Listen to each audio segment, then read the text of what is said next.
Honda company earns almost $250,000 every minute. Today, it makes bikes, cars, private jets, and even robots. But surprisingly, all this started with a poor boy who didn't even have a cycle in his childhood. The story begins in 1906. Soichiro Honda was born in a small town in Japan. His father was blacksmith and his mother worked as a seamstress. His financial condition was very bad. It was so bad that he couldn't even provide basic medical care to Soichiro's 5 brothers and sisters, and lost them in his childhood itself. One way to get out of this condition was to study and get a job in the future. But unfortunately, Soichiro was also very weak in studies. But there was still one hope left, and that was machines. As a kid, Soichiro used to go to a rice mill with his grandfather. The specialty of the mill was that a petrol-powered motor was used to work there, which was very rare at that time. The sound of the motor, the smoke coming out of it and the smell of petrol seemed very fascinating to him. And seeing this motor, he developed a passion in motors and machines. At the age of 11, something happened with Soichiro that gave his very passion a life-changing direction. For the first time in his life, he had seen a car. Soichiro was fully mesmerized by that car. As soon as he saw that car, without a second thought started chasing it. When the car stopped at a distance, a small amount of petrol leaked under it. He literally bowed down and smelled the petrol and put it on his hands. And at the same time, he decided that one day he'll make his own car. In the year 1922, Soichiro saw an ad in a magazine.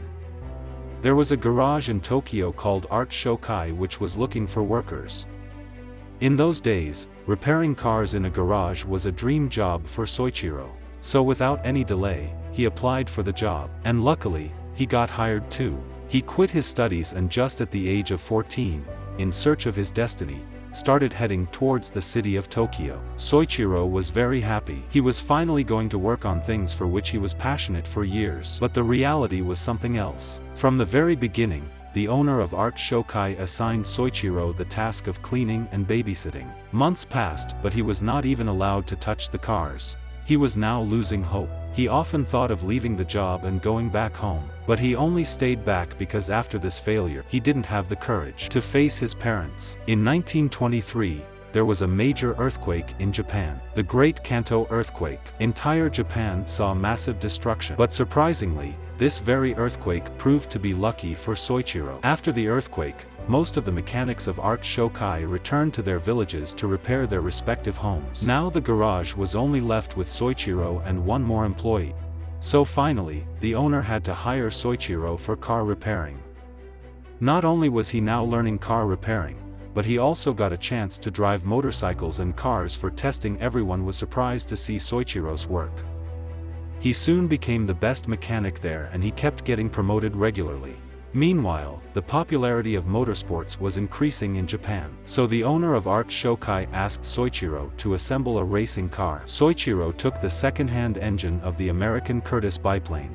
Using the body of an American car named Mitchell, assembled a racing car. This car was named as Curtiss. In the 1924 Japanese Motor Car Championship, this car participated and got the first position.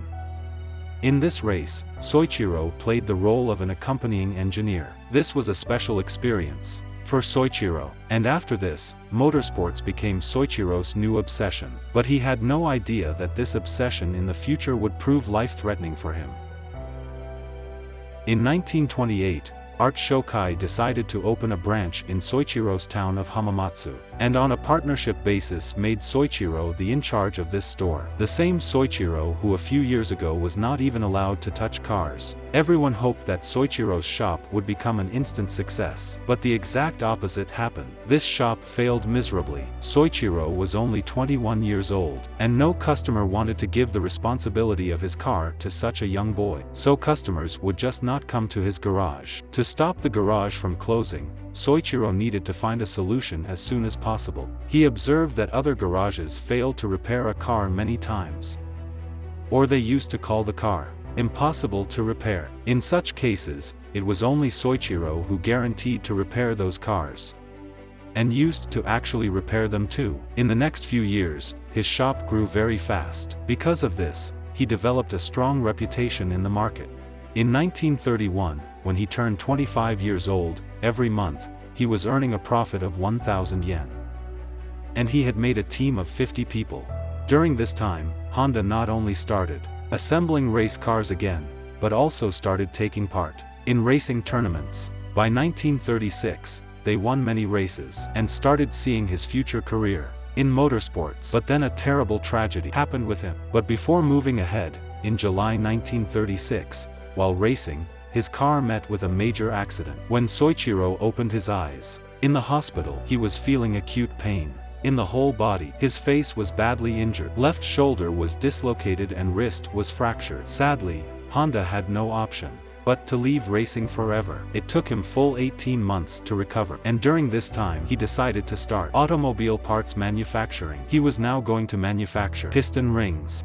Piston rings are an important component in cars, and at that time, it was also in a lot of demand. He gave the responsibility of the garage to his employees and in 1937 established a company named Tokai Seiki. He hired 50 new employees and bought a lot of expensive machines. He had no experience of making piston rings. That's why his family and friends warned him against this business. But Soichiro didn't agree. He opined, "If I see something only once, then I can make it. I can build anything if I see it just once."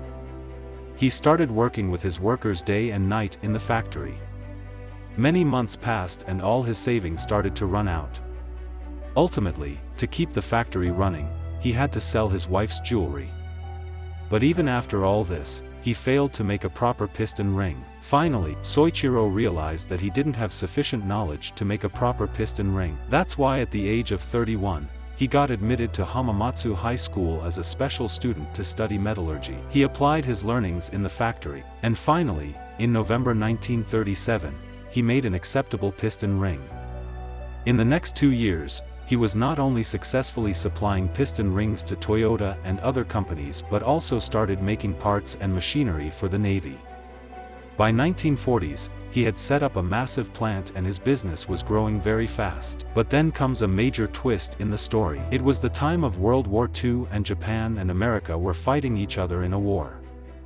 One day during the war, American fighter jets bombed from the sky and badly damaged Soichiro's plant. He was just recovering from this incident, but in 1945, a major earthquake occurs in the Hamamatsu area, and his plant gets completely destroyed. After the war, his years of hard work and his country both were ruined. He had come back to zero. Soichiro sold his company's remaining assets for 4.5 yen lakh and took a break from work.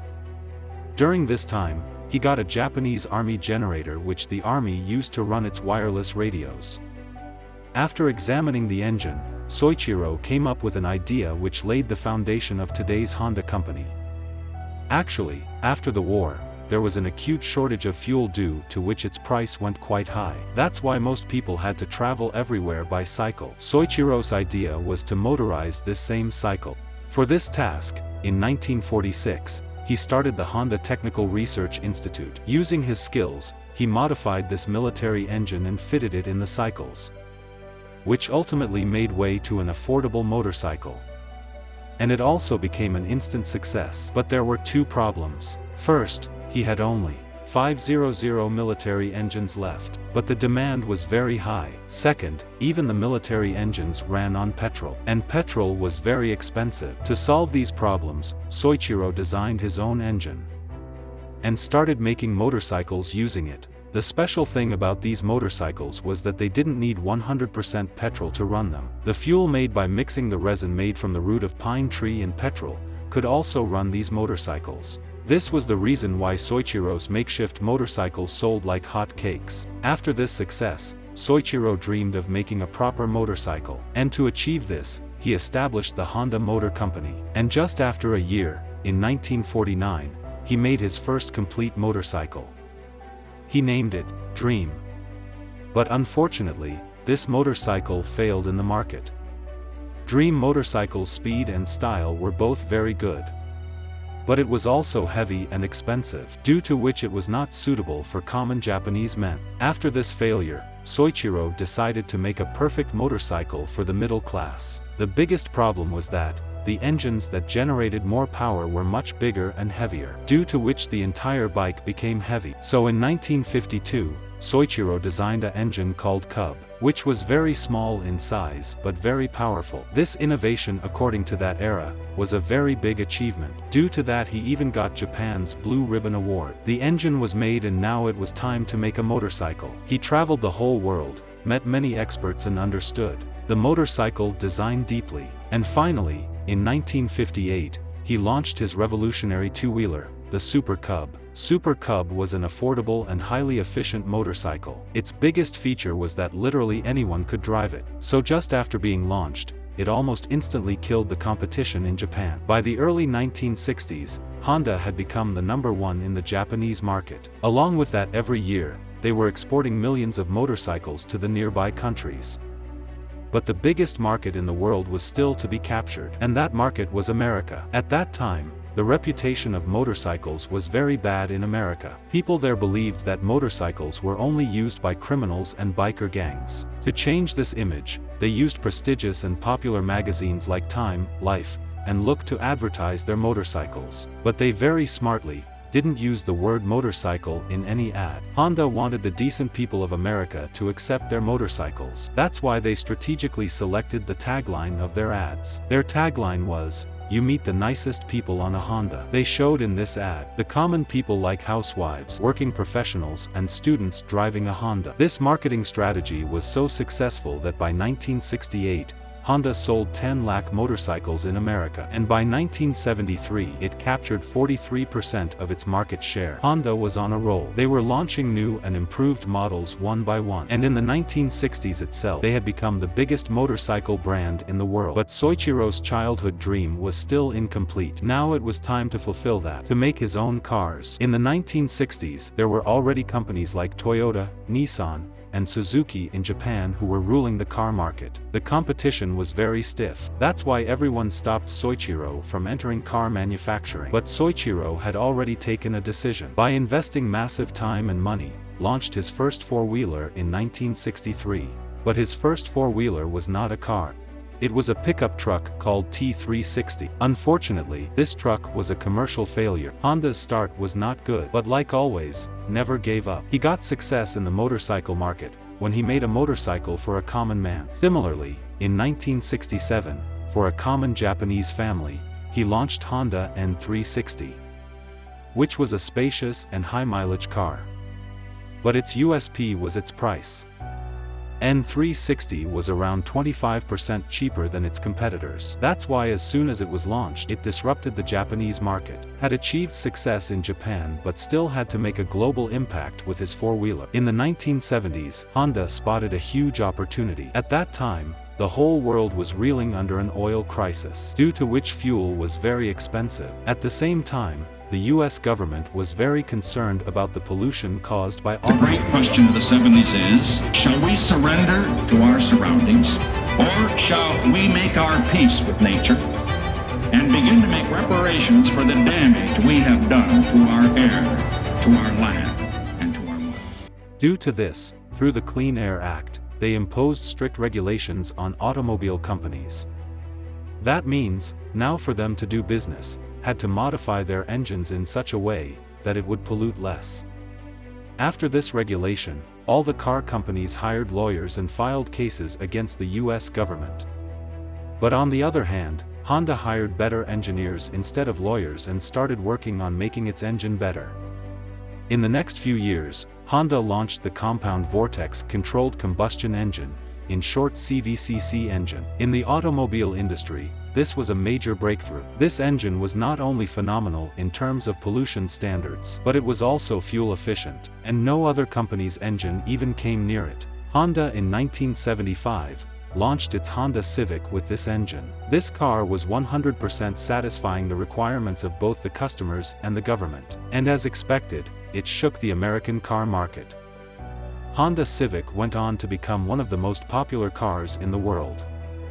And its new models are still sold in the market. The all-new 2022 Honda Civic sedan. After this success, there was no looking back. After this, Honda launched models like Honda Accord and Honda City, which successfully targeted upscale customer segments too. Finally, Soichiro Honda made cars that along with him fascinated the entire world. The big dream of a boy from a small city in Japan had now come true. Soichiro Honda said that success is 99% failure. We all are somehow scared of failure, but Soichiro Honda's life story proves that failures are a crucial part of everyone's journey. Every failure is an opportunity to learn, to improve, and ultimately to succeed.